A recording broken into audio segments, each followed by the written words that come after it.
Hey everybody, welcome to another con support video. This one is on comparing constants of proportionality. So it says here, select the student who reads the fastest, greatest number of words per minute.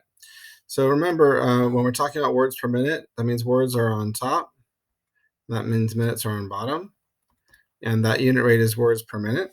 And so in this particular case, it says here that we want the fastest reader, right? So the most words that a student can read in a minute. And then we're going to compare these rates. So that's kind of the process. Let's go through and do it. So Tamar is the first person we're investigating, okay? And it says that Tamar reads 600 words in 5 minutes. So his words go on top, his minutes go on bottom. So it's 600 words in 5 minutes.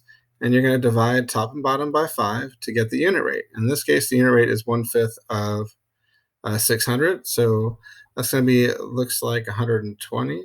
So 120 times 5 is 600, right? 5 times 100 is 500, and 5 times 20 is 100. So that would be a total of 500 plus 100, which is 600 here. So we know that's going to be 120. And then 5 divided by 5 is 1. So Tamar reads 120 words per minute. So I'm going to put WPM for words per minute.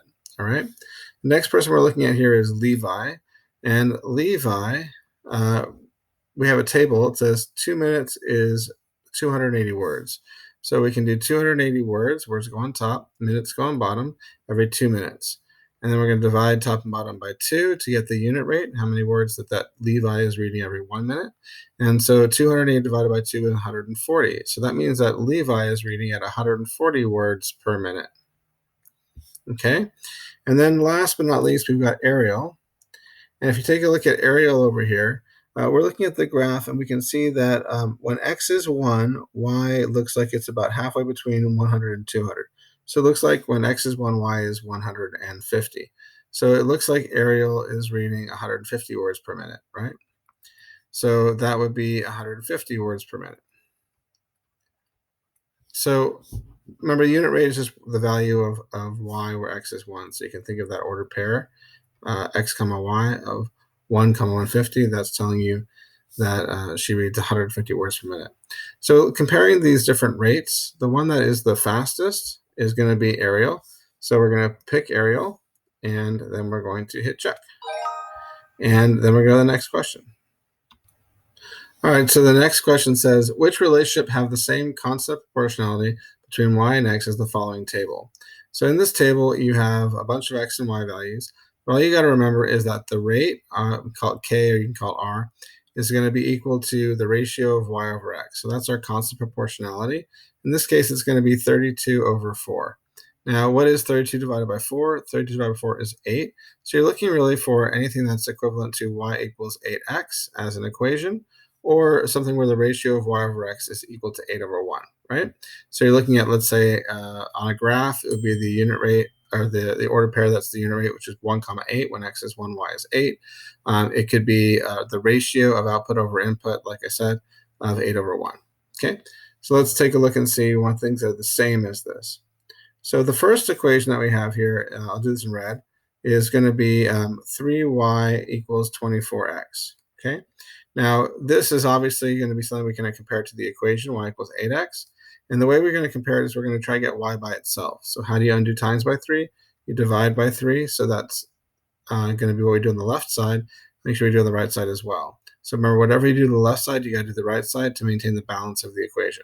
So 3 over 3 is 1, so 1y is equal to 24 over 3 is 8, so 8x's. Notice that these two are the same, so this is a good one. So we can click on that. We know that that one's the same. All right. The next one we have here, I'll do in blue, and this is for the graph, and it says that when x is 5, y is 3. So this is when x is 5, so y over x. When x is 5, y is 3. All right.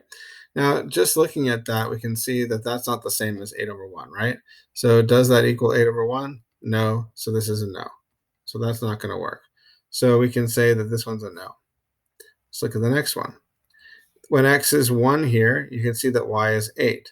Well, that's the 1 comma 8, right? X comma y. So that's a good one. This one here, the table, says when x is 2, y is 16.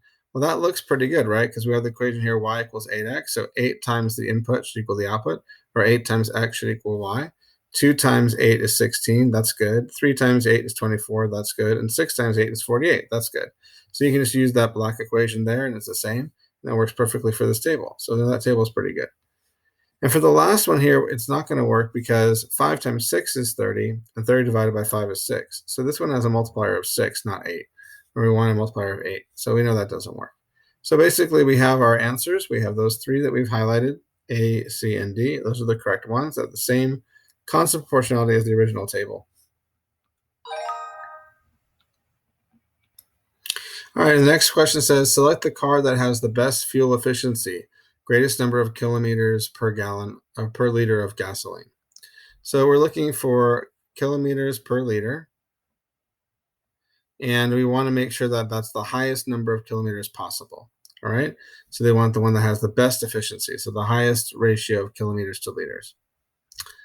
So let's find out what this one says here. So this first graph says that the kilometers is the y-axis and the liters is the x. Okay, that makes sense because it says like y over x, right? That seems to fit nicely. And it says that when x is 1, if you look at the graph, y is half of 20, basically, right? Because it takes 2 spaces to get to 20, so that means 1 space would be 10. So we're talking about when x is 1, y is 10. So the first thing we have here is an ordered pair 1, 10, or you can think of it as 10 kilometers for every 1 liter, right? So when the kilometers are 10, the liters is 1. So this is 10 kilometers per, or kilometers per meter, okay? Or per liter, I should say. All right, so we have our first value there. Now we're going to look at the next value. We want the one that's the greatest fuel efficiency. So the next one says car B uses 10 liters to travel 110 kilometers. So they've got 110 kilometers and it's in 10 liters. Remember, kilometers go on top, liters go on bottom.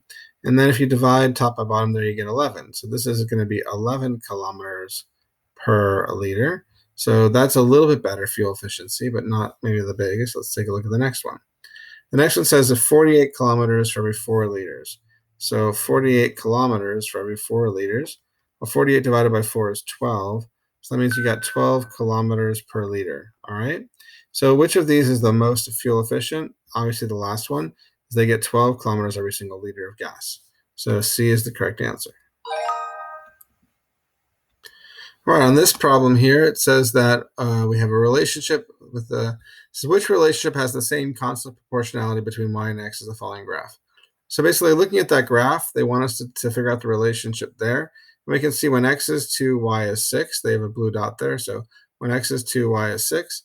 So the ratio of y over x is going to be when x is 2, y is 6. So that means you've got a ratio of 3. Okay, so that means this is an equation y equals 3x.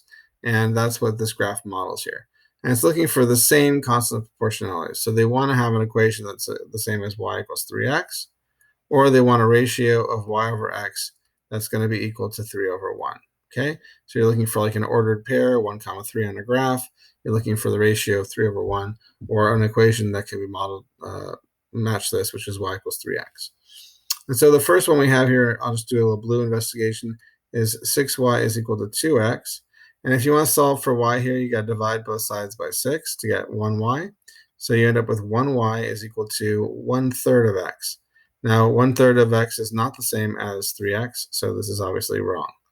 So that's not going to work. The next one we have is literally y equals 1/3 x. Well, that's wrong because we want y equals 3x, not 1/3.